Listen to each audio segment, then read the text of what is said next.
cause des catastrophes climatiques. Et pour nous, en tant que journalistes, nous nous sommes dit qu'on ne peut pas être indifférent face aux réalités que ces femmes subissent. Parce que la vérité, c'est qu'au travers de ces estimations, les femmes constituent la population qui est beaucoup plus enclin à subir les effets pervers des changements climatiques.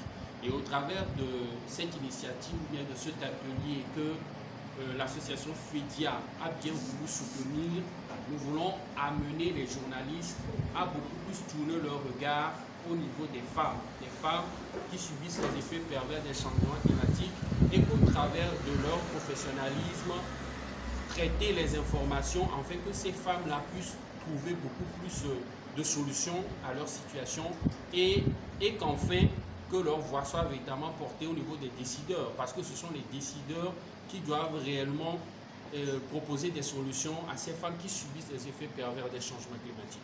Journalistes engagés pour l'environnement, pour les changements climatiques. Aujourd'hui, nous pourrons dire qu'il y a encore du chemin à faire parce que nous sommes dans une urgence. La planète, notre Terre, notre chère planète est en train de subir véritablement les actions anthropiques, parce que les hommes sont derrière ce que la Terre est en train de subir. Et aujourd'hui, le journalisme a encore du chemin à faire.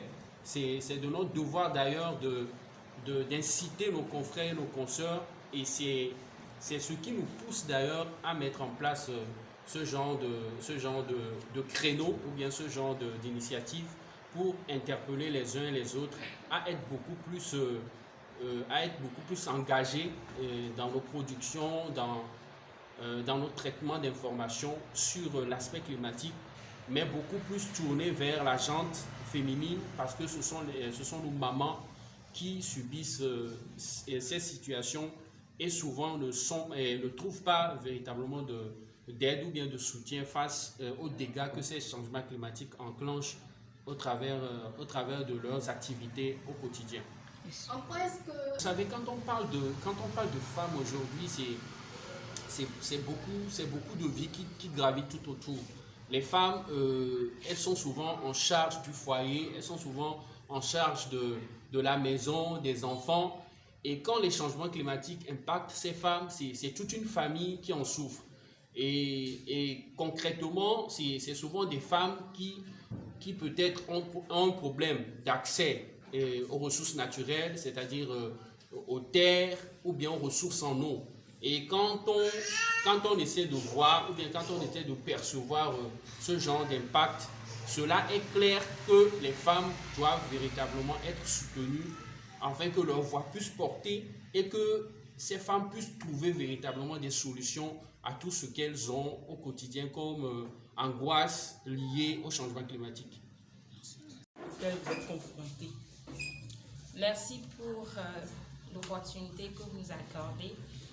Par ma voix pour parler derrière les milliers de femmes qui sont dans le secteur. Et un défi majeur auquel nous nous confrontons, c'est la sécurité alimentaire et nutritionnelle qui est menacée. Parce que nos pertes agricoles sont tellement énormes et nous les femmes, nous sommes accroupies en s'alarmant par rapport à la situation que nous vivons tous les jours, liées à nos différentes spéculations que nous développons dans l'agriculture. C'est seulement la sécurité alimentaire qui est... Nous avons plusieurs défis, la sécurité alimentaire, les inégalités de genre auxquelles nous faisons face, les questions foncières auxquelles nous faisons face parce que la femme, d'ores et déjà, n'a pas accès à la terre. C'est vrai que les politiques font leur part, mais nous demeurons toujours très en retard par rapport aux réalisations pour soulager le quotidien de la femme rurale. Quelles sont les stratégies que vous développez aujourd'hui pour... Et les femmes ont cette ingéniosité-là pour faire face aux réalités. Malgré les difficultés, nous concertons par rapport aux actions comme les caisses d'épargne qui nous appuient, les 3 clés que nous avons dans nos communautés, qui constituent un soulagement, un ouf de soulagement pour les femmes.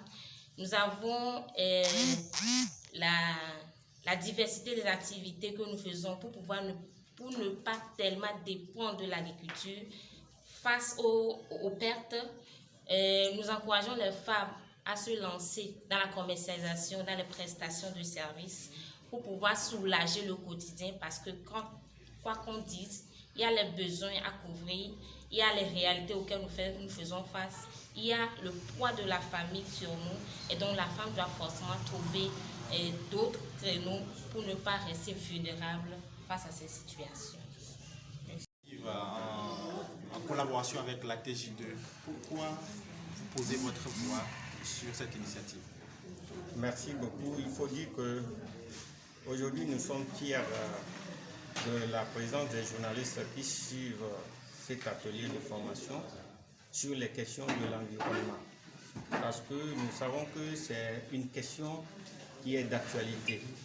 Et si on n'agit pas très vite, on risque de ne pas laisser un monde meilleur à nos enfants dans l'avenir. Voilà pourquoi FEDIA s'engage à faire ce projet avec l'association des journalistes engagés pour l'environnement au Togo. Alors, quelles sont les actions que FEDIA a posées sur le terrain en termes de changement climatique, en termes de soutien aux femmes? Qu'est-ce que vous avez fait? Merci beaucoup.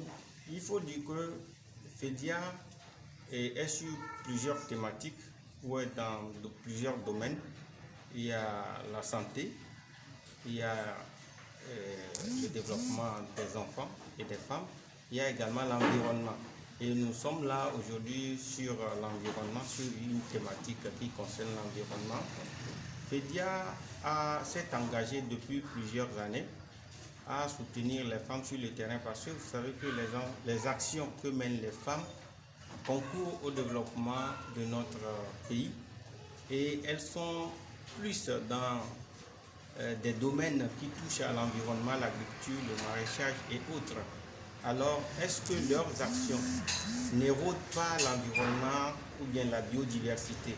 Bien entendu que oui.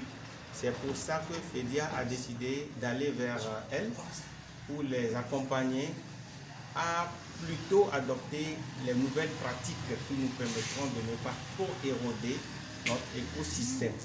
FEDIA est dans les préfectures de Vaud, Lac et dans le Zio où elle accompagne déjà plusieurs femmes, coopératives de femmes, sur l'éducation économique et l'utilisation ingénieuse de l'environnement. Voilà.